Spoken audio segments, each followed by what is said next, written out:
નમસ્કાર દોસ્તો, શાંતિશ્રમ ન્યૂઝમાં આપનું સ્વાગત છે।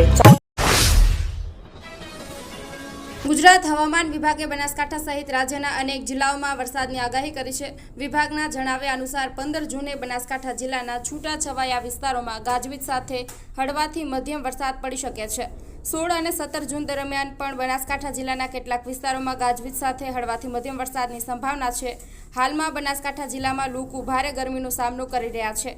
આકરી ગરમીના કારણે લોકો પરેશાન થઈ રહ્યા છે। વરસાદ આવે તો લોકોને ગરમીમાંથી રાહત મળવાની આશા છે।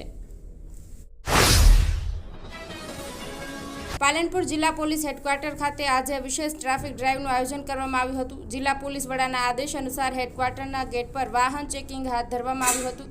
આ ડ્રાઈવમાં નંબર પ્લેટ વગરના વાહનો, હેલ્મેટ વિનાના રાઇડર્સ અને કાળી ફિલ્મ લગાવેલા વાહનોની તપાસ કરવામાં આવી હતી। ખાસ કરીને પોલીસ કર્મચારીઓ પણ આ નિયમોનું પાલન કરે તે વિશેષ ધ્યાન આપવામાં આવ્યું હતું। બનાસકાંઠા જિલ્લામાં ગ્રામ પંચાયતની ચૂંટણીનો માહોલ જામ્યો છે, જેમાં દિયોદર તાલુકાની 36 ગ્રામ પંચાયત બેઠક પર 180 ઉમેદવારોએ પોતાની ઉમેદવારી નોંધાવી છે, જેમાં તાલુકાની મહત્વની ગણાતી નવાપુરા ગ્રામ પંચાયત બેઠક પર 2 દમદાર ઉમેદવારો વચ્ચે રસાકસીભર્યો માહોલ જામ્યો છે। બંને ઉમેદવારો બેઠક કબજે કરવા એડી ચોટીનું જોર લગાવી રહ્યા છે। પાટણ શહેરના સંખારી રોડ પર આવેલી વૃંદાવન સોસાયટીમાં થયેલી વૃદ્ધા ગોદાવરીબેન પરમારની હત્યાનો ભેદ ઉકેલાયો છે। પોલીસે આરોપી યોગેશ કુમાર રતિલાલ મકવાણાની ધરપકડ કરી છે। આરોપી મૃતકનો ભત્રીજો જમાય છે। પોલીસ તપાસમાં બહાર આવ્યું છે કે 6 જૂન 2025ના રોજ ગોદાવરીબેનનો મૃતદેહ મળ્યો હતો। શરૂઆતમાં અકસ્માત મૃત્યુનો કેસ નોંધાયો હતો। પોસ્ટમોર્ટમ રિપોર્ટમાં જાણવા મળ્યું કે દુપટ્ટા વડે ગળું દબાવીને હત્યા કરવામાં આવી હતી।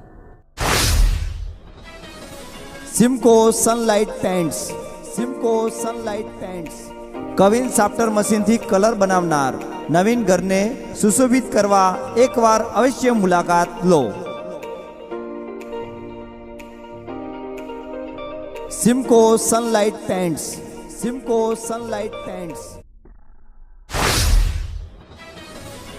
દાંતા તાલુકામાં 39 ગ્રામ પંચાયતોની 100 ઉપરાંત બૂથ પર યોજાનારી ચૂંટણીને લઈને તડામાર તૈયારીઓ પ્રારંભ થઈ ચૂકી છે। આજે ઉમેદવારોના ફોર્મ ચકાસણી શરૂ થયા હતા, ત્યારે સમગ્ર ચૂંટણી પ્રક્રિયા કામગીરી કરનાર પ્રિસાઇડિંગ ઓફિસર તેમજ અન્ય મતદાન કર્મચારીઓ 500 ઉપરાંત કર્મચારીઓને આજે તાલીમ આપવામાં આવી હતી। આ વખતે વર્ષો બાદ ફરી એકવાર બેલેટ પેપરથી મતદાન થનાર હોવાથી તમામ કર્મચારીઓને મતદાન પેટી ખોલવા સાથે જ મતદાન કરવા અને ત્યારબાદ પેટી સીલ કરવા સુધીની સમજણ આપવામાં આવી હતી। ખાસ કરીને બૂથ ઉપર સંપૂર્ણ તકેદારી રાખવા સૂચના કરવામાં આવી હતી।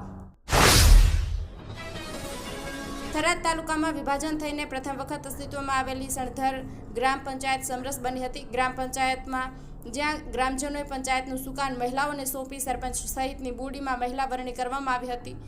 ડેલ ગ્રામ પંચાયતમાંથી વિભાજન થઈ સણધર ગ્રામ પંચાયત નવી બની હતી, જે પ્રથમ વખત જ સમરસ બની છે। ગામનો સર્વાંગી વિકાસ થાય, મહિલાઓને રાજકારણનો અનુભવ થાય તે માટે સમસ્ત ગ્રામજનોએ મહિલાઓને સુકાન સોંપ્યું છે, જેમાં ગોમતીબેન જગતભાઈ પટેલ સરપંચ તરીકે નિમણૂક કરી તેમજ સરપંચ સહિત 8 વોર્ડમાં પણ તમામ મહિલાઓની સભ્યોની બિનહરીફ વરણી કરવામાં આવી હતી। થરાદ તાલુકાના સણધર ગામની ગ્રામ પંચાયત મહિલા સશક્તિકરણનું આદર્શ ઉદાહરણ બનવા પામી છે।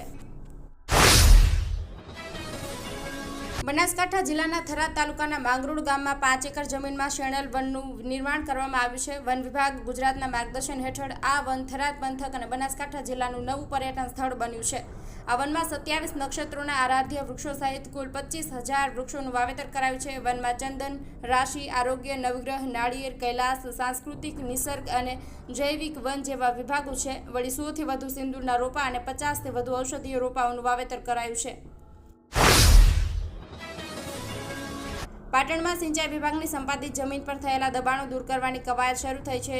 નીરવ પાર્ક પાસેની સિંચાઈની કેનાલ ઉપર વર્ષોથી કાચા પાકા મકાનો અને ઝૂંપડપટ્ટીનું દબાણ છે। અગાઉ સ્થાનિકોના વિરોધને કારણે દબાણ હટાવવાની કાર્યવાહી અટકી હતી। સિંચાઈ વિભાગના નાયબ કાર્યપાલક ઇજનેરે નગરપાલિકાના ચીફ ઓફિસરને પત્ર લખ્યો છે। તેમાં દબાણકર્તાઓને આપવામાં આવેલા નળ જોડાણો અને વેરા રદ કરવા જણાવ્યું હતું। પાટણ ઊંઝા ત્રસ્ત રસ્તાથી રોટલિયા હનુમાન મંદિર વચ્ચે સાંકળ 2585 મીટર પાસે ટ્રાયંગલ બિઝનેસ ક્લબની સામે જ હાસલપુર વિસ્તારમાં આ દબાણો છે।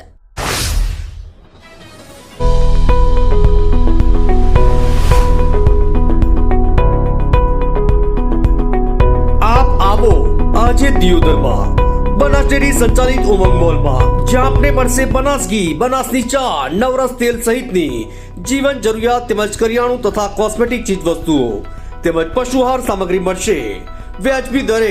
આજે સંપર્ક કરો ઉમંગ મોલ, ખીમાળા બાબર હાઈવે, તિરુપતિ સોસાયટીની સામે, બ્રિજના છેડે। આજે સંપર્ક કરો 94 276 45 123। ભગવાન જગન્નાથની અષાઢી બીજના રોજ નીકળનારી 148મી રથયાત્રા પહેલા આજે જળયાત્રા યોજાઈ હતી। જેઠ સુદ પૂનમના દિવસે ભગવાન જગન્નાથના જમાલપુર જગન્નાથ મંદિરથી વાજતી ગાજતી હાથી, બેન્ડવાજા, ધજા પતાકા સાથે ભવ્ય જળયાત્રા નીકળી મંદિર નદીમાંથી જળ પરત લઈ ફરી હતી। મંદિરે ભગવાન પરત ફર્યા બાદ સાધુ સંતો, યજમાન, પૂર્વ નાયબ મુખ્યમંત્રી સહિત અનેક ભક્તો દ્વારા ભગવાનને જળાભિષેક કરાયો હતો। સાથે જ પંચામૃત, દૂધ, દહીં, ખાંડ, ઘી, મધ સહિતના દ્રવ્યોથી ભગવાનને સ્નાન કરાવવામાં આવ્યું હતું। સાળંગપુર ધામ શ્રી કષ્ટભંજન દેવ હનુમાનજી મંદિરમાં તારીખ 11 જૂન 2025ના રોજ વિશેષ આયોજન કરવામાં આવ્યું છે। શાસ્ત્રી સ્વામી હરિપ્રકાશ દાસજી અને કોઠારી વિવેક સાગર દાસજી સ્વામીના માર્ગદર્શન હેઠળ દાદાને મિક્સ ફૂલોનો શણગાર કરવામાં આવ્યો। દાદાને ફૂલની ડિઝાઇનવાળા ભાગા પહેરાવવામાં આવ્યા। તેમને ડાયમંડ જડિત મયુર કારનું મંદિર ચાંદીનો મુકુટ ધરાવવામાં આવ્યો હતો। સિંહાસનને પણ મિક્સ ફૂલોથી શણગારવામાં આવ્યું છે। વિશેષ રૂપે ડ્રેગન ફ્રૂટનો અન્ય ફૂડ ધરાવવામાં આવ્યો છે।